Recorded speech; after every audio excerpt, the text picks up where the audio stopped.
আজকে আমি তোমাদের সঙ্গে ঐশীর স্কুলে পড়া নিয়েই কিছু কথা শেয়ার করতে চাই। মানে স্কুলে ভর্তি হওয়া নিয়ে, মানে কিভাবে ও স্কুলে ভর্তি হলো। আর ওই স্কুলে তোমরা মানে ভিডিওতে আমি বলেছি যে মানে যে স্কুলের কথা বলেছি, যে ওকে বলেছে যে কেন ও পড়াশুনো করবে না আর 5টা বাচ্চার মতো পড়াশুনো করবে, সেটা কিন্তু প্রথম যে আমি স্কুলে ভর্তি করতে গেছিলাম এটা কিন্তু সেই স্কুল নয়।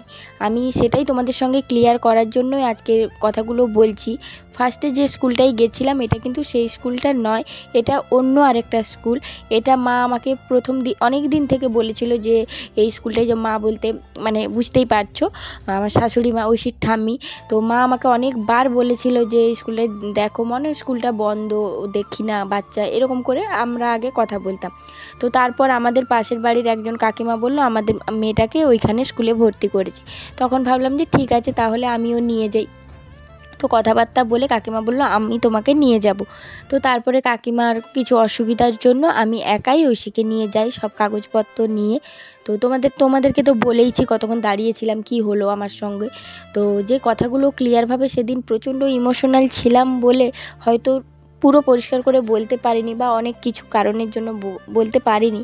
তো তার মধ্যে কি বলো তো, মানে আমাকে যখন ভেতরে ডেকেছিল, তো প্রথমে আমি তোমাদেরকে বলিনি কথাগুলো, আমাদের সঙ্গে যে কথাগুলো হয়েছিল আমাদেরকে জিজ্ঞাসা করেছিল যে ওর কী সমস্যা এইগুলো।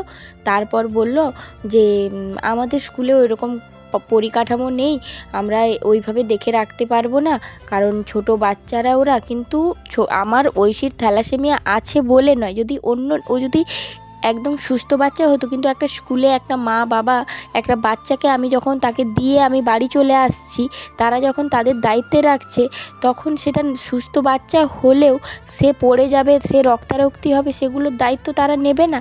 এটা কি করে বললো আমাকে? আমি সেগুলোই আমার মাথার মধ্যে দিন রাত ঘুরছে। মানে তাহলে কোন ভরসায় আমরা বাচ্চাদেরকে ছেড়ে দিয়ে ঘরে এসে শান্তিতে থাকবো? তারা যখন বলে যে তোমরা কেউ ভেতরে থাকতে পারবে না, একদম গেটের বাইরে বা বাড়ি চলে যান, তো তারপরে কি করে এই কথাগুলো বলে সেটাই মাথায় ঢুকছিল না। তো আমাকে মুখের উপরে বলেই দিল যে অন্য কোনো স্কুলে দেখো, আমাদের স্কুলে হবে না, এইভাবে আমাকে ডাইরেক্ট বলেছে। ঠিক আছে।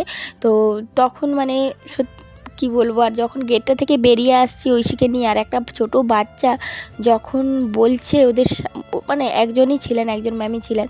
তো যখন বলছেন যে মানে যখন পুচকি বলছে যে আমি স্কুলে পড়বো না, আমি যাব না ভেতরে, আমাকে কেন নিয়ে চলে যাচ্ছ? তারপরেও কি করে ওদের একটুও মানে মনে হলো না না বাচ্চাটাকে ভর্তি নেওয়া উচিত? আমি আর কিচ্ছু বলিনি যে না আমার বাচ্চাটাকে ভর্তি নিন বা কিছু, আমি কোনো কিছুই বলিনি।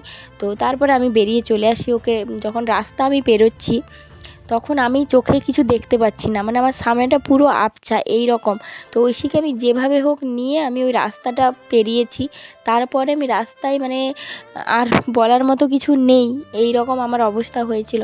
জানি না, আমি যখন সকালে পুজো করে বাড়ি থেকে বেরোচ্ছি, ঐশী আমার সঙ্গেই ছিল, তখন ভোর 5:30 বাজে।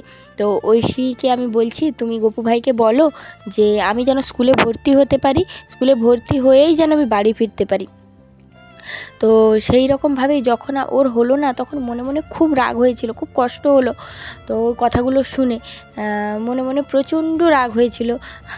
আর মানে বুঝতেই পারছো রাগটা কী কারণে। তো তারপরে যখন এই স্কুলটায় গিয়ে দাঁড়ালাম, যখন ওকে মানে এত সুন্দর সুন্দর কথা বললো, ওর সব কিছু অ্যাডমিশান হয়ে গেল। তো তারপরে সত্যি মনটা প্রচণ্ড মানে ভালো লাগছিল, এত শান্তি লাগছিল সে বলে বোঝাতে পারবো না। মানে হয়তো ভগবানের ইচ্ছেতেই ভগবান চেয়েছেন যে ও এখানেই পড়াশুনো করুক। তো সেই রকমভাবেই ওকে স্কুলে ভর্তি করতে পেরেছি, এটাই অনেক আনন্দ মনের মধ্যে। তো এখানে অনেকে কমেন্ট করেছে কালকে সরকারি স্কুলে ভর্তি করতে।